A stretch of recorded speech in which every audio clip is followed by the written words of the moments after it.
It's Wizards versus Lesbians, a podcast for your ears. Hello, and welcome to Wizards versus Lesbians. My name is Isaac. I'm Alexis. And today we're discussing Those Beyond the Wall by Micaiah Johnson. Yes, which was requested. Yes. I'm going to ask you to do the plot, because it has now been quite some time since I've read this book. Okay. So, Mr. Scales, who you may or may not, who was a very minor character in The Space Between Worlds. It's about 10 years later. Kara has vanished somewhere. Mr. Scale, everything else is basically unchanged.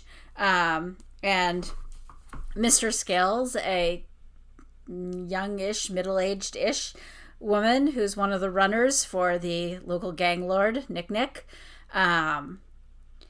has a secret, which I guess can be saved beyond the spoiler zone, and is also trying to deal with her unresolved feelings towards two fellow runners, when suddenly horribly deformed bodies start showing up, beginning with one of her best friends, and deformed in the same way as the Space Between Worlds, two duplicates in the same world thing that we may remember from the first book.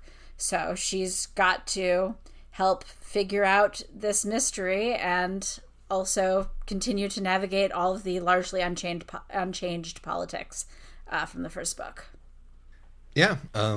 So your Discord call both cut off and then came back during that, but I'm going to assume that you covered that real well.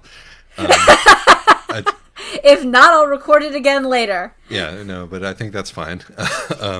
It's been about a month and a half since we last recorded, 'cause Alexis got married, Mazel Tov.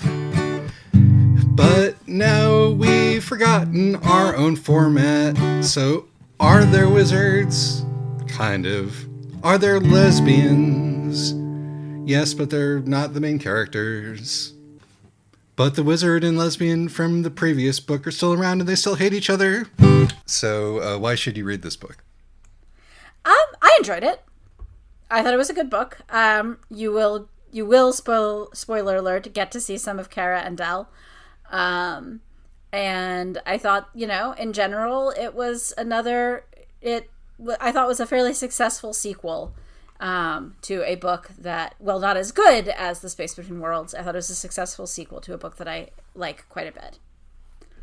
Yeah, I would say that possibly the most fun thing that this book does is that, as you said, the political setup from the first book is pretty much the same as it was before, which is this, very sort of unsubtle allegory about, caste systems, racial discrimination, haves and have-nots, etc. And because we have a different point of view character than we did in the first book, and in the first book, Kara, despite everything that she'd been through, was kind of a sort of a... Kara could never really let go of her desire to be part of the shining white city. Yes, if Kara was a liberal, Mr. Scales is a leftist. Sure.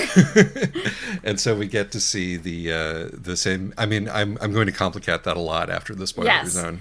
Yes. But as a starting point, yes. We get to, certainly. Kara does not believe in violent solutions to political problems, and Mr. Scales does. Yes. I'll put it that way. And so it's interesting to sort of read the same situation through the same author, but through a different political lens. Yes. And sort of to think about how, thoughts about what is politically possible might have moved on between the writing of the first book and the writing of the second, and that kind of thing. Yes. And also, I do like a good angry book. Which this is definitely an angry book. Yes, this is certainly that. Unfortunately, I would say that the book is the ways in which the book is more overtly political in some ways make it work less well for me into getting into why you shouldn't read the book. I was about to say exactly the same thing. Part of it's that the Space Between Worlds, by abstracting things more, often, I think, it allowed the author to gloss over some of the ways in which the allegory did not work, which, I believe I complained several times about the fact that this entire system is still, even the happy ending of the previous book is still predicated on stealing tons of resources from other universes, and that doesn't even get acknowledged in this, which makes sense given the viewpoint character. But it's one of the way, because the book is more overtly political and less metaphorical with many of its metaphors. I think it at least I felt more inclined to dig more into, yes, but would that work? Yes. And the answer, as with the first book, is not really. But I think that it is also just sort of justifiable from an artistic perspective, because Mr. Scales is a primo grade A unreliable narrator. Oh, yeah. Right. And I honestly think that part of the problem, that I think the book would have worked better without the author's note at the beginning, if the author had moved their note to the end. I didn't get the author's note in the audiobook. Oh, you didn't get the author's note. Oh, well, let me pull it up and at least read the first bit to you, because you'll understand why it, to my mind. So, it starts with Micaiah Johnson saying that the agent, that her agent, read the first draft of this manuscript and said accurately, "I didn't realize how angry you were. Yes, this novel was largely conceived during the 62-day sit-in at Nashville's Tennessee state capitol. And yes, this protest," and then talks about the protest, "if any faith in institutional justice remained in me after living in America as a black person with the misfortune to both study and live through historical moments of spectacular racialized violence, my time at the People's Plaza would have killed it." And then it talks about, bitterness and resignation are close and tempting cousins. Anger with a target is rage, and rage is sister to hope alone. We rage because we do believe things can be better by fire if necessary. And it continues. What a choice to leave that out of the audiobook. That is right? That's amazing. And the thing is that, I'm not going to read the entire thing, but I encourage you to go read the entire thing. And the problem is that it encourages you to read Mr. Scales as more reliable than I think she is, or even that she's supposed to be. Because when you start out with an author's note like this, talking about how personal the anger of the book is, and then everything is in a first-person narrator, it ends up being the opposite of, producing the opposite effect of Nicola Griffith's, just in case you were wondering, "Nothing in Slow River is based on my life, I made it up," note at the beginning of Slow River. Right. No, I think that was certainly a choice, and it probably wouldn't have helped with my reading had I heard that at that point. So no, that's very interesting. So yeah, no, I agree essentially that one of the reasons that you shouldn't read this book is that it is more angry than it is coherent. In a number of ways, and it is also just not as fun or satisfying a read as the first book was. And it's just, part of that is just that The Space Between Worlds is a remarkably well-constructed book. It's a hard act to follow in many ways, including just that it's very well put together, and it's hard, I think, to have something, I don't think that this book could be that well constructed and also full of such visceral emotion. Maybe it could, but the first book I thought did a very good job of balancing the personal and the political, the personal pain of a parade of the world's worst moms versus the political pain of living in this society. And the personal storyline in this book is, at least to me, less compelling, but perhaps that's because I can relate to the bad mom stuff and less so to the romance stuff that gives you the personal stuff in this book. Yeah, and the bad, it's not like the mom in this book is any better, but it's not even just that, it's that The Space Between Worlds, things tend to be tied up fairly neatly, or if they're left undone, it feels very deliberate. And I think that just would not work as well with Kara, for all of her occasional bad decisions, was a fairly controlled person, and a fairly deliberate person, because she had to be. And part of what makes Mr. Scales, or Devon, or Dex, the person that she is that she has a real problem with control. And so it would be harder, I think, for the book, in the way that it's paced and constructed, to still convey that about the character, while while retaining the construction elements of The Space Between Worlds. Yeah. And so, But besides it, at the end of the day, I didn't have a bad time with the book. This is one that I was not reluctant to reread, so that I could give the plot summary and synopsis at the beginning. Thank you. Yes. Also, before we go to the spoiler zone, we should just mention that the main character is bi. The main romance is between her and most of her overt romantic interests are men. And yes, I don't think that we would cover this as a mainline episode if the first one hadn't been Wizlas. Right, and if this one hadn't been requested. It does contain wizards. And indeed, it contains the lesbians from the first book. They're just not viewpoint characters. And something actually I'm going to mention in the spoiler zone is that I think there's, I would have liked to see more of them, honestly. Well, yes. I concur.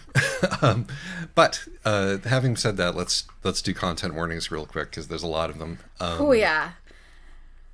I mean, all the content warnings from the first book, and that there's all sorts of horrible violence. There's a very real matter-of-fact discussion of sexual violence while having very little of it happen. On screen. I don't think any of it happens on screen, but there's a very matter-of-fact acknowledgement that many of the characters in the book have experienced sexual violence. Yes. But oddly, actually that's the thing to talk about post-spoiler zone, is there's some odd gaps there. But in addition to that, we have the bodily mutilation that we mentioned. Body horror, torture, sort of ruled by violence and intimidation, and the book isn't even sure that's bad. And of course racism, attempted genocide, and some mild transphobia, and just a reflection of what living in a white supremacist world is like. So yeah, and a great deal of vehicular manslaughter. Indeed. So let's head off to the spoiler zone. Spoiler zone. Yeah. Which is where we currently are. Okay. Oh boy. So, my enjoyment of this book sort of had a very gentle but continuous downward slope over the course of the book going. I thought that the beginning of the book was like really good. I love the introduction of Mr. Scales as a narrator character.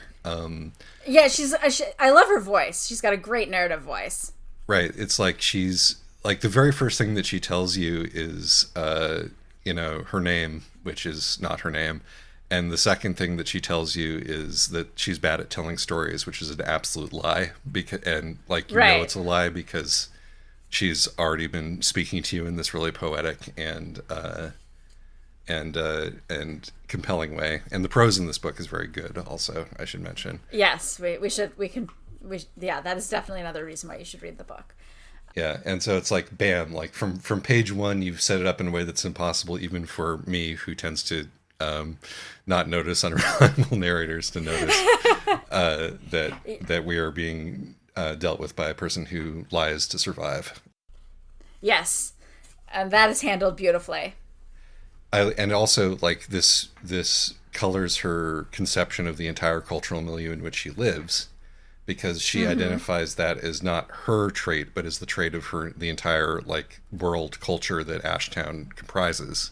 that is actually one way. The way that it sets her voice up so strongly and her as an unreliable narrator so strongly from the beginning is one of the things that I think did help me stick with the book, because she says a lot of things so confidently about violence and about the way the world works that I'm like, this is appalling, but that's okay because I'm not supposed to trust you necessarily.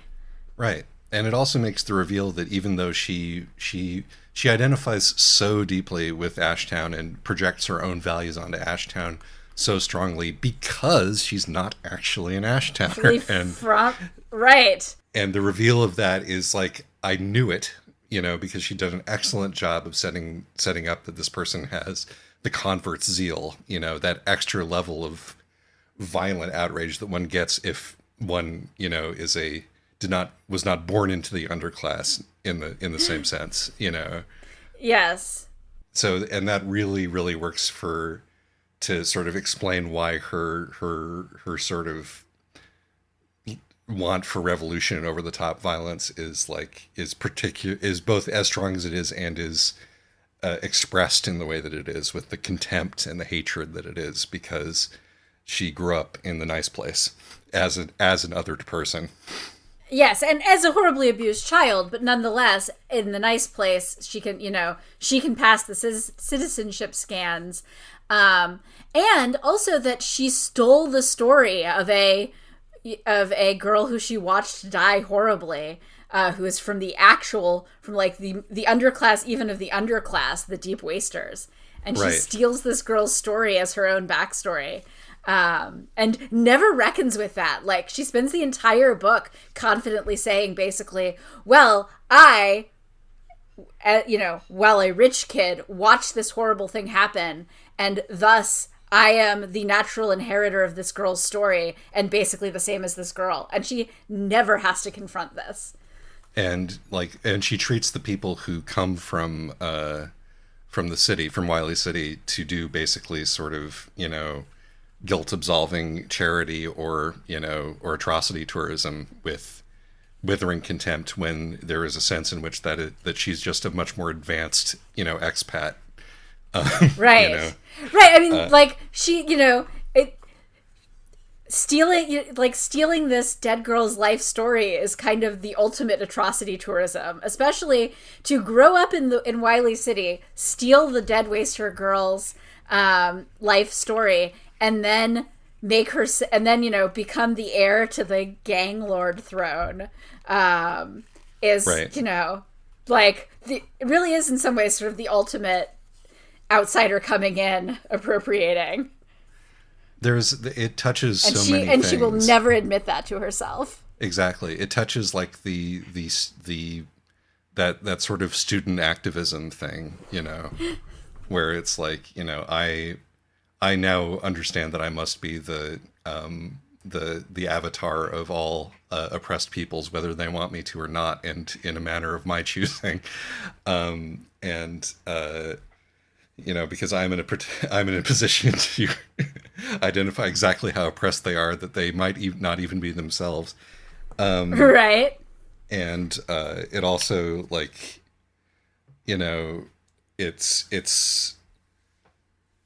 it also really, it touches on levels of okay, so who is the overclass and who is the underclass within Ashtown, within this area, because and a thing that she really is not willing to admit to herself is that there's these class stratifications. One of the reasons, she hates the ruralites, the sort of, in this, seeing them through the religious practices seem a little more complicated in the Space Between Worlds. Here, pretty much all you see of them is the ways in which they're evangelical Christians. Right. And which, was a thing that sort of annoyed me previously, is that they are still basically just evangelical Christians with a couple of other, having stolen some practices from other groups. But, but she hates the ruralites. And one reason she hates them, of course, is that they were awful to her when she was a child, being, in these combination orphanage brothel, / medical care / therapy. We might discuss more about the book's attitude towards sex work later. Yes. Which, and as much as I hate to say this from a, not antagonizing people with whom I'm generally politically aligned perspective, might be over-egging the pudding slightly. But slightly, yes. But anyway, so, so the evangelical Christians are, of course, horrible when she's living here, which is the first place where she's ever felt, safe and loved. And they make her feel awful and dirty. But she also hates the ruralites because, again, it's the sort of convert's zeal and / pretender's zeal. They're much more embedded in Ashtown than she is.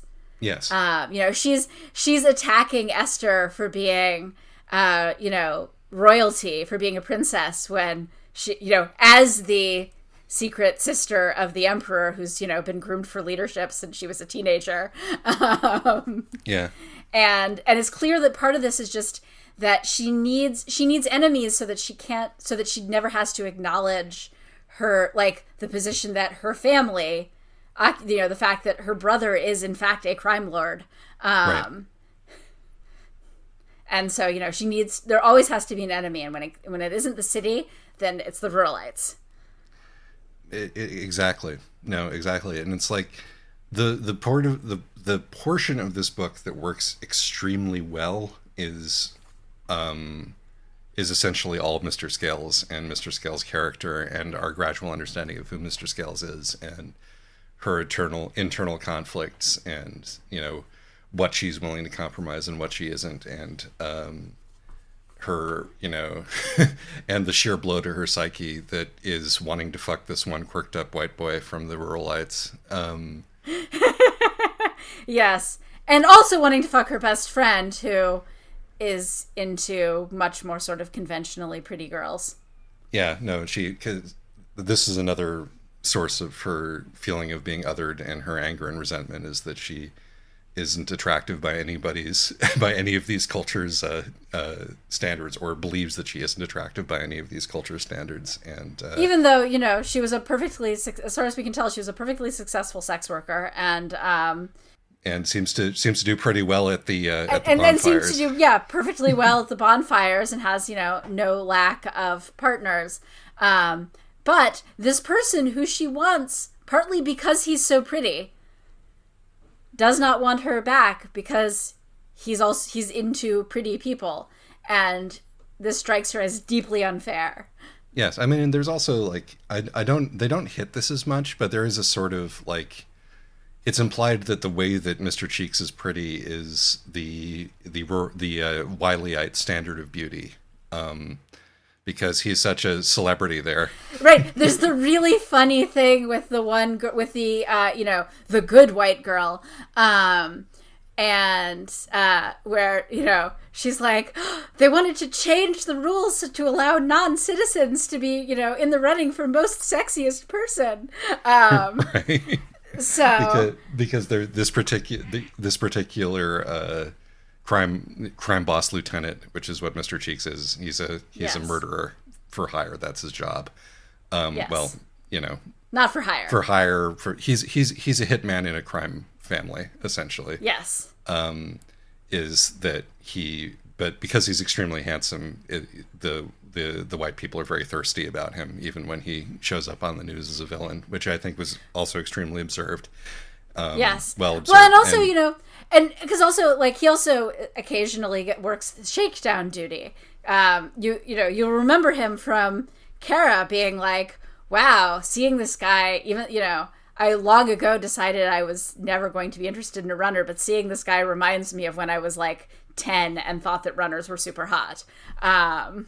Yeah. But anyway, it's implied that the fact that he likes to get with people who have his sort of, in fact, he likes to get with white people, because the person who he is in love with, the queen of the ruralites, is the whitest girl in Ashtown. The whitest girl available. Yeah.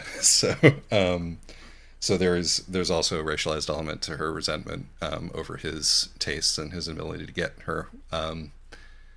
Yes. But at the same time, she finds her particular conventionally attractive white boy, who's also a poor little meow meow, And, right, like the thing is that both of the guys both of the men who she is most into are both extremely pretty by a white standard. I mean, Mr. Cheeks isn't white, but you get the impression that he's got these sort of very delicate, pretty features. And yeah, he's named after his cheekbones. Right, and of course, the guy that she ends up with and who she's got, who she has all these conflicted feelings over wanting to jump, is the sister of the brother, the brother of the white woman. But he does who play she the role resents. of a sort of the standard sort of princess role in a way in this. He is, yes, so but no, I can understand why you would say that. Yes, but no, it's also just that his sister is the white woman that she so deeply resents for having the beauty cachet and getting the guy that she initially wants.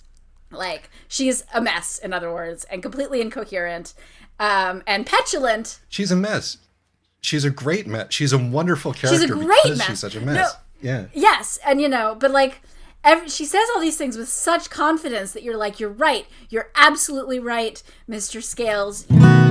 We should have mentioned that Mr. is a gender-neutral title in Ashtown gang culture. The way that Mr. Cheeks has been treating you, the fact that Mr. Cheeks isn't interested in you is unfair. And then you go, wait a minute.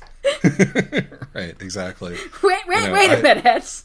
Who have you expressed any desire for?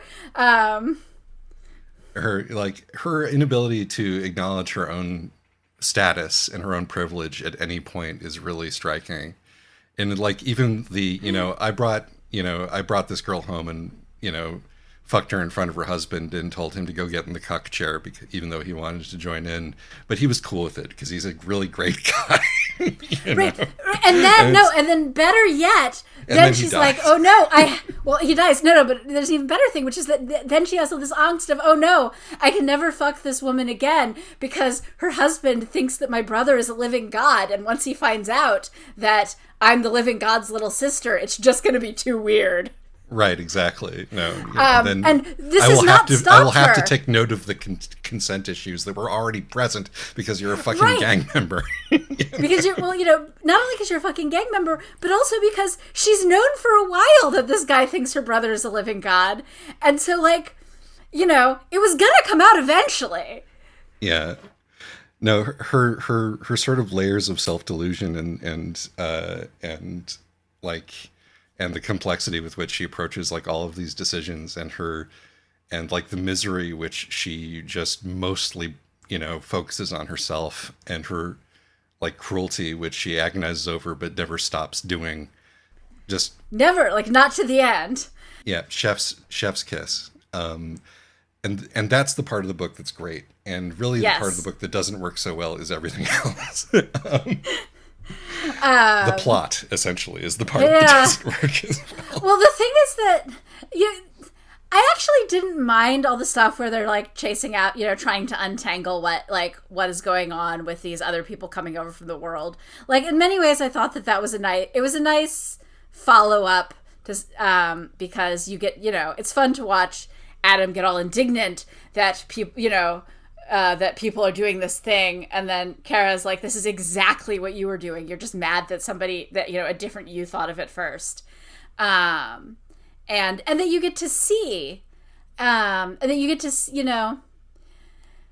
the brief glimpses you get of this other world, one of 3 where Kara's duplicate is still alive, are interesting because they sort of, for me at least, they were fun because they reminded me of my favorite thing about the last book, which is just using these other worlds as a way of exploring, potential and choices and, the way that we navigate our lives. Yeah, it's sort of like a cubist view of character dynamics. Right.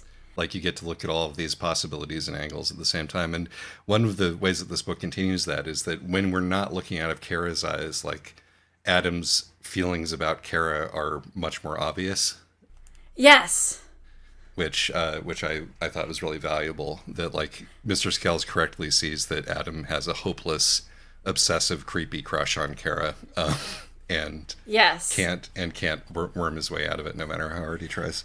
Right. And the thing is that there's indications of that in the first book. Like it's obviously not something that was added into this book, but Right. Kara's, but like one thing that Micaiah Johnson is really good at is this first person narrative, these strong character voices and perspectives. And so, Kara is so completely unwilling to consider this possibility. Even though, there are multiple universes where she and Adam are romantically involved in some way, means that, it doesn't really, the book doesn't dwell on it much. And so getting to see it through somebody who is, at least in this particular dynamic, a largely disinterested observer. Right, exactly. It doesn't mess with Scale's self-image, so she doesn't feel the need to lie about it. Right, exactly. It's a little unfortunate that we don't get any of that perspective on Del. And I wonder how much of that is simply because she... Yeah, I miss Del. And I didn't think that Del kind of got short shift here. Not just in terms of screen time, because, like, obviously you don't want a sequel that isn't focusing on the same characters, shouldn't have those same characters completely dominate. But she just...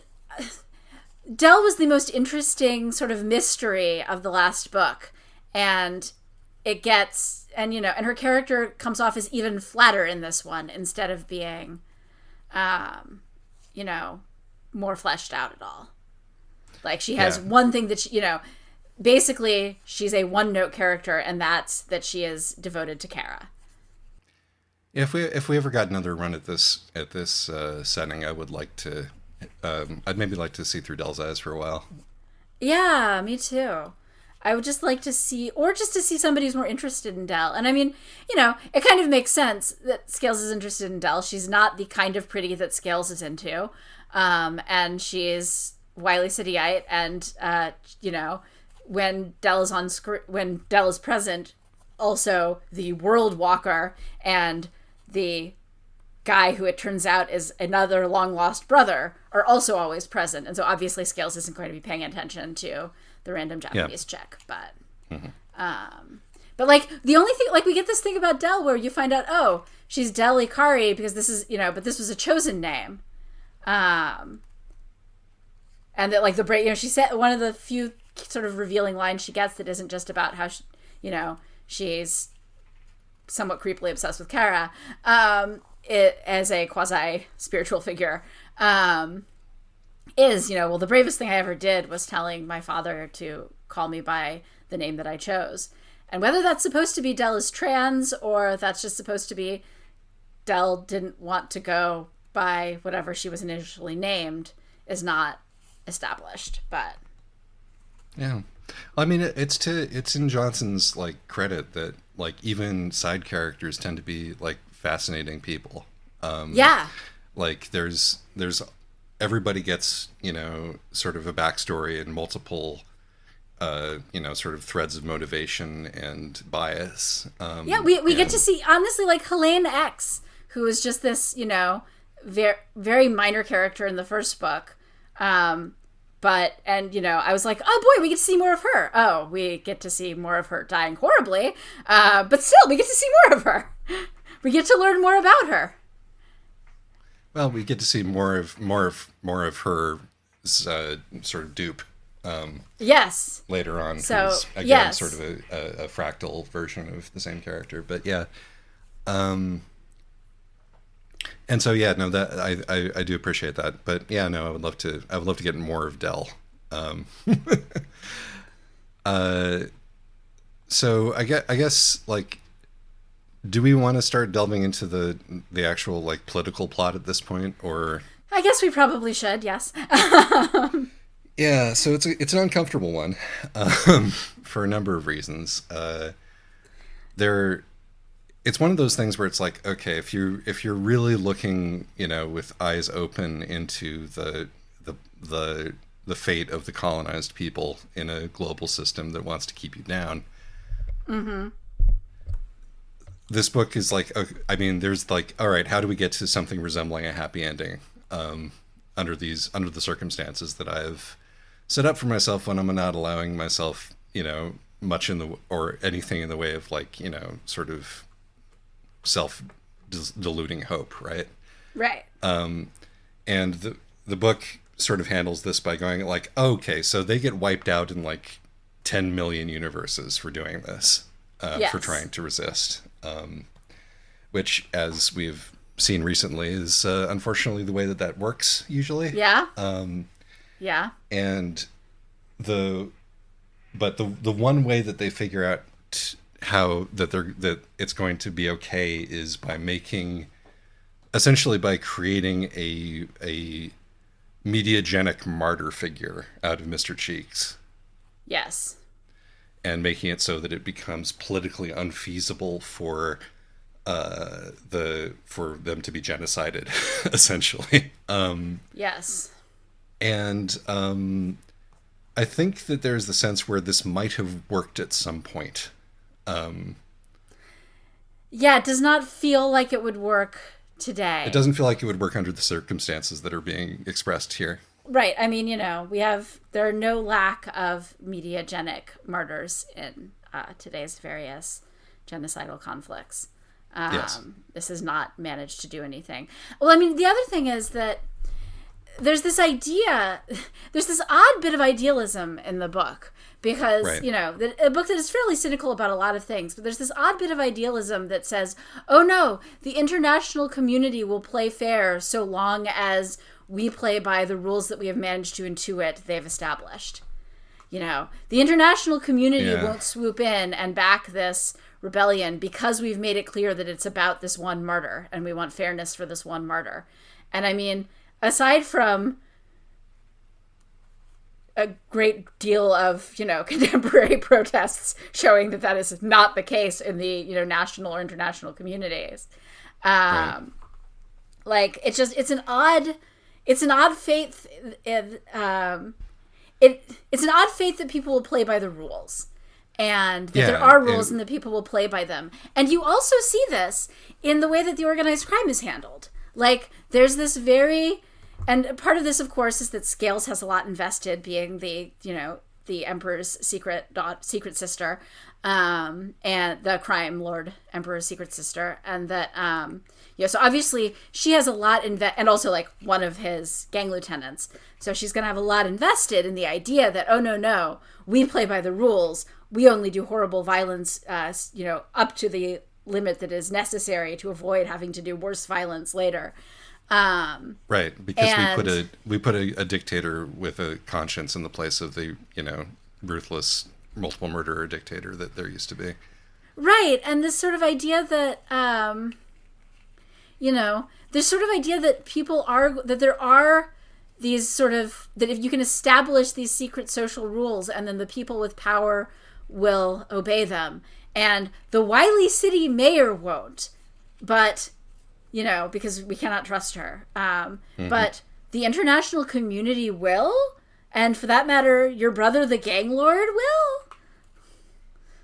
Yeah, I'm like, what's going to happen when the wall comes down?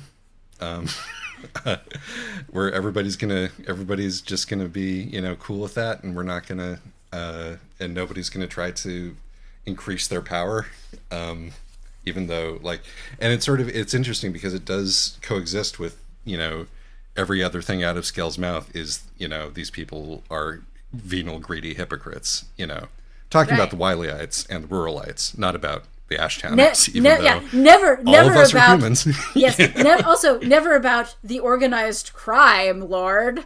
Right. Even about the, who they just kill people and, and cripple people and, publicly, torture people because this is the form of government that works in this circumstance, right? It's okay. Right. This is an enormous blind spot in Mr. Scales, but we would also be like, and we could be like, okay, but this is Mr. Scales. Of course Mr. Scales thinks this for the reasons that we have already discussed. Like, her consciousness is massively fragmented. Like, she can't look at the truth of anything. Right. But unfortunately, we've added this sort of spiritual goop to the equation, where she has this this sort of vision substance that she gets dunked in, which allows her to see what will actually happen. It's the truth, goo. It is true to you, but maybe not to the world outside you. Right, and this gives it a sort of, and this gives it a sense of correctness and reality. Right, which and like if we didn't have that, and maybe if we were like, okay, we're going to set off on this path, and even if you like let the ending be ambiguous so that we couldn't see what was about to happen, that might work better. Yes, though to be fair to the author, everyone around her tells her that the goop is actually lies to you and is awful, yes. Is not the truth, and she is convinced it is the truth. But we really, again, only have her word for it. And given that her belief that this is the truth is part of her justification for murdering her best friend, and then leading a bunch of her other friends into battle where many of them are going to die horribly, it is possible to suggest that this, again, is the narrative voice, not the authorial voice. Yeah, and I think that's the most satisfying reading, is that, this is a thing that you get, like, about, if you are a sort of a political figurehead,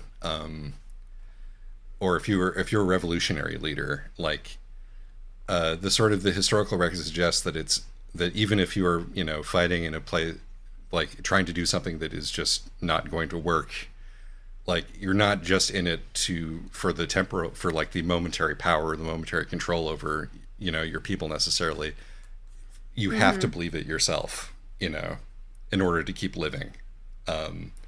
Which could be like a metaphor for this future goo, and communing with the sort of the gods between the worlds, is that you have to be able to actually believe that there is a good outcome in order to not just accept the status quo, right? Right. Like, any kind of revolutionary action does require a certain amount of self-delusion. That's true. Just a willingness to roll the dice, which is why it doesn't happen unless things are really, really, really bad. Well, I don't know, but and if you say so joyfully, abandon hope and follow me, they're more likely to do what you say if they didn't have much hope anyway. But yeah, and I mean, the only other person we see get exposed to we've heard about who has actually been exposed to this goop is Esther and Michael's dad, who then promptly goes and commits assisted suicide. Oh yeah, that is true. That is true. And I mean, you can say that this is about him seeing a dark future, or maybe this is about him seeing, all the worlds where he abandons Kara's mom instead of, marrying her, and all the ways and all the times when he makes bad choices. But it's also just possible. I interrupted Alexis's train of thought here, but they were going to say that it's also possible that the goop was showing him lies based on his own insecurities, and so promptly goes and commits assisted suicide, not knowing, of course, that the executioner is his son, thus leading Michael / Mr. Cross onto his own suicidal spiral. Oh, poor Michael. I know, poor Michael. He's just done nothing but try his best this whole time. He really has. And no, he's kind of a martyr. He's not the one who gets, actually murdered, but he's the one who's kind of the martyr figure throughout, because he just gets sort of You're gets telling me treated that terribly. Mr. Cross is the martyr? I know. look, like I said, this is the less subtle of the two. But no, I mean, just, that because in that nonstop terrible things happened, he's just treated terribly by everybody and spends the entire time trying to be decent and kind, except, when he's a gangster.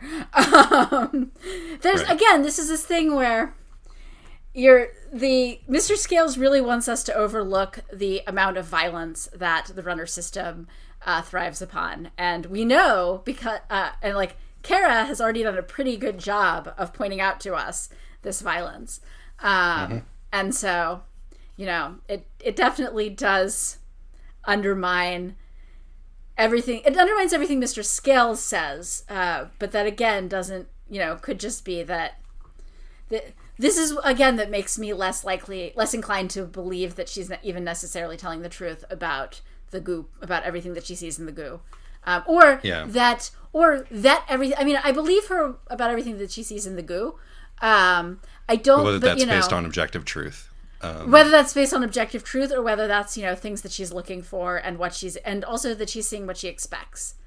The goop is sort of like the unknown writ large, and you take out of that what you want to take out of that.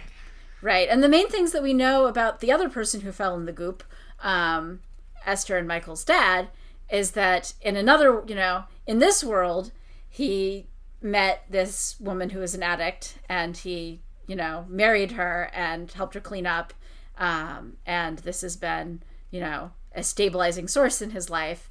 But we know that in other worlds, he did not. He left her to die, and, he spent the rest of his life haunted. It's, again, it is possible that people are seeing, that both of them were sort of seeing their fears writ large. That is what they're seeing in the goop.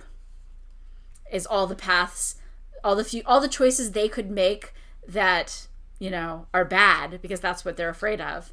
And because indeed, whether, yes, the ploy works, though whether or not Scales is right that it's because it was framed around Mr. Cheeks, who knows?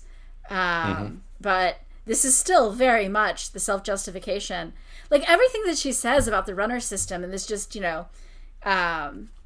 her murdering her best friend is just the culmination of all of this, is that she really wants to be somebody for whom there is a kind of honor in doing the violent, harmful thing to others, in being violent to others.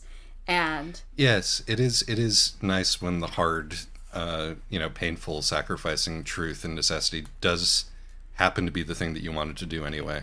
That you wanted to do anyway, and that hurts other people. And you're going to make it all about how much it hurts you. The person who you hate to look at and whose continuing presence in the world gives you pain does have to die as part of this. Yes, well, and of course, it is worth pointing out that this is exactly the way that her stepfather framed his relationship with her, that all of his abuse of her was him making the hard choices, and that, he was a martyr for this. Yeah, no, again, it's really good. I think another aspect of this that really stuck out to me is that, Mr. Scales talks about Ashtown a lot, right? And Mr. Scales has a lot of very definite views about what Ashtown is, but when she talks about Ashtown and Ashtown culture, she is exclusively talking about the runners and runner culture. Right. And sometimes the house. And sometimes the house, right? But the two organizations that she has belonged to here. And I thought to myself, reading this, is does Ashtown have culture? Is there music somewhere? We know this from Kara, from The Space Between Worlds, because Kara sort of lives in the part of Ashtown that is not under direct runner control, because that's a compromise she's never going to make. And so you get to see through her perspective that there are all of these people who are not direct, who still have to do what the runners say, but whose, day-to-day life is not, who presumably do have culture because they have art and stuff Right. and crafts. But all this is completely invisible to Mr. Scales. Right. Like, she never spends any time talking or thinking about what the people who she is trying to save are, or what they do, or like how they live. It's all about the particular like niceties of runner culture, and she just sort of assumes that Ashtown culture is runner culture. Just, you know, people who couldn't cut it as runners are the ones who are out there doing whatever they're doing, you know? Right. Yeah, which, and again, like, there's lots of, we know from the previous book that there's lots of people who do not live with the ruralites, but who attend their services, for example. Yes. And those people are entirely invisible to Mr. Scales. So let's talk about the house, though, because that is the other group that she acknowledges and values. Right. So it's like the house is sort of like we talk about, you know, we've talked about like casual whorephobia in various other books that we've read. And this kind of feels like it might be going a little too far in the other direction. This is like the positive stereotype, you know, equivalent of whorephobia, whatever the... This is the hooker with a heart of gold, like, as an institution.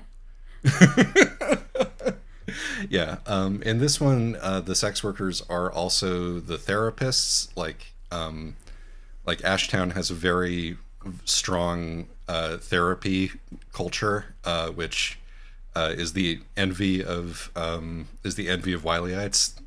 You know, yes. They come to Ashtown for their mental health needs, in addition to for their, you know, visiting prostitutes needs, and also occasionally for their assisted suicide needs. Yes, though, you know, I gotta say, that was not the case in The Space Between Worlds. So I think that this might again be Mr. Scales bullshitting us a little bit, because she wants to make the house because that's how Mr. Scales got there, you know. But... Well, I mean, the house took her in, right. And the house has continued to welcome her even after she brutally murdered one of their customers. And, you know, she brutally murdered one of their customers. This so-called perfect organization is nonetheless letting in this man who is a known abuser of sex workers, clearly. Of sex workers, and possibly children, given the age that she is when she murders the guy. And nobody did anything about it except when she, the 17-year-old, killed him. Right. At which point they cover it up and say that she's never allowed to work there again. Right. So it turns out that sort of the symbiotic relationship between the house and the, you know, the murderous crime family might like have some effects on what actually happens to the people who work there. It's weirdly similar to how all those old Imperial war novels and space operas treat civilians. When you're in a position of authority, it's almost psychically necessary to flatten everybody below you into one entity.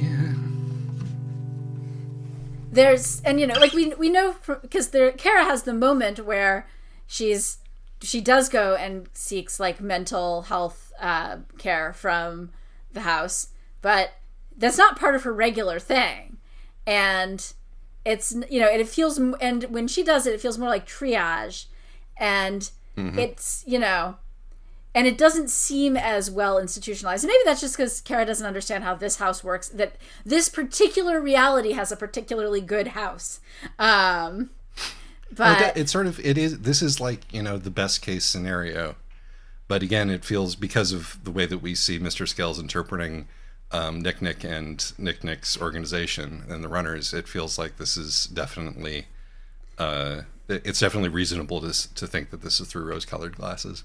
Yes. And I mean, the book is very circumspect about at what age she transitions from being random assistant learning aromatherapy to active sex worker, but she's still fairly young when that happens. Yes. Which, you know, does not make the house come off real well if you're stepping outside of Mr. Scales' perspective. This is true. But yeah, no, I like I think that this is one of those those instances that we've come across where everybody saying the right thing and using the right language does conceal a certain amount of base level brutality and exploitation. Yeah. And Mr. Scales is like a great example of that. Yeah. Mr. Scales, who by the end of the book is giving evil Steve Jobs props because at least he was, true to himself and was a real gangster about it to the end. Right. Oh, actually, that's a great little moment. Speaking of, her fragmented consciousness, is the fact that, because of who she is, she is very aware of the status that goes on among the runners, but she's also kind of allowed to ignore it to a certain degree, and to the extent that people assume that she's sleeping with Nick when actually, of course, she's secretly his sister. But there's a great moment, for all that she pretends that she's completely rejected Wiley City. When she goes into Wiley City, she does the same thing. She's like, she looks at Adam and she looks at his, she reads all the things he's got up on his wall. And she immediately, even though she does not remember who this guy is, because she's completely uninterested in news and politics outside of Ashtown, but she's still able to immediately figure out, oh, this guy was a big deal and then he got in trouble and now he's in this dingy lower level because people want him out of sight. Right. And because again, she's very good at reading status signifiers, and she did actually grow up in Wiley City as much as she would like to pretend. And also she's constantly talking about the way that her clothing positions her and Michael, Mr. Cross, when they're disguised as Wileyites. She's, she actually has this real understanding of the Wiley Town status culture. She just really wants to pretend that she doesn't. So it's fun to watch her almost unconsciously explain all of this.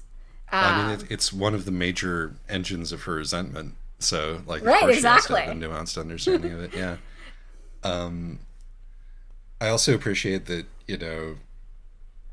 at the end when she's leading this charge, she's like, we're doing this because the mayor of Wiley City spread fear based on lies about us, and the lies that she told about us is that we would do this if we were given the chance, but we're going to do this because she's told those lies about us and spread fear. So off we go, folks. Right. It's just very neat, sort of within a couple of sentences example of the way that her logic works, So what did you think about the one good white girl who definitely almost felt like she'd been stuck in there to be # not all white people?